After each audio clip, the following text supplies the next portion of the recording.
In this video, I'll show you how to turn on battery saver mode on Android to save battery life and improve performance. First method, quick settings. Just swipe down from the top of your screen to open the control panel. Look for the battery saver icon. It usually looks like a battery with a leaf.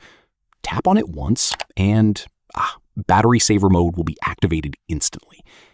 If you don't see the icon, swipe down again and tap on the edit option. From here, you can add the battery saver toggle to your quick settings for easier access. Now, second method, using settings. Open your settings app, scroll down, and tap on battery. Here, you'll find the battery saver or power saving mode option. Simply tap on it and turn it on. Once it's enabled, you might notice a small leaf icon on your battery indicator. That means it's working.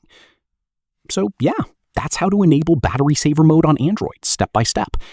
This helps reduce background activity, extend battery life, and optimize your phone performance. If this helped, don't forget to like and subscribe for more Android tips and tutorials.